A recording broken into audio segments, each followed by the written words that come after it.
والنعت اللي هو الصفة، فينقول نعت أو نقول صفة.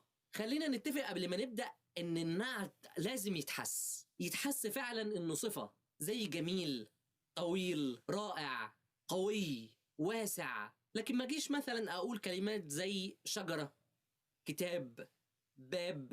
الكلمات دي ما تنفعش تكون صفات أو نعت، يبقى لازم النعت يتحس. دي أول ملحوظة قبل ما نبدأ.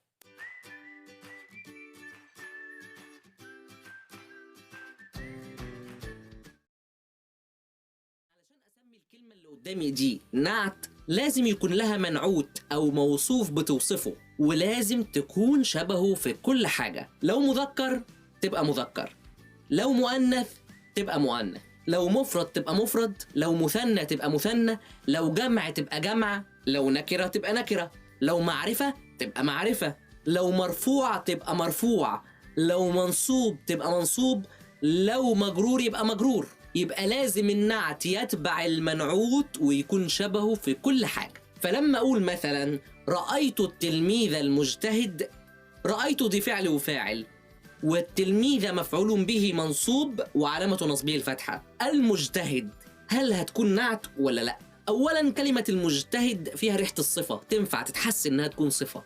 نبدأ بعد كده نطبق الشروط، نشوف الشروط.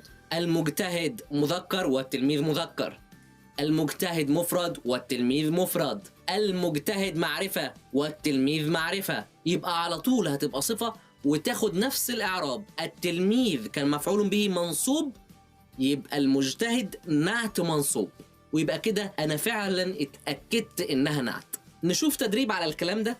استخرج النعت وأعربه. حضر محمد الكريم. لازم قبل ما أعرب النعت أعرف إعراب المنعوت، علشان النعت هياخد نفس الإعراب. فلما أقول حضر فعل ماض ومحمد فاعل مرفوع والكريم أقول إنها نعت، يبقى الكريم نعت مرفوع وعلامة رفعه الضمة.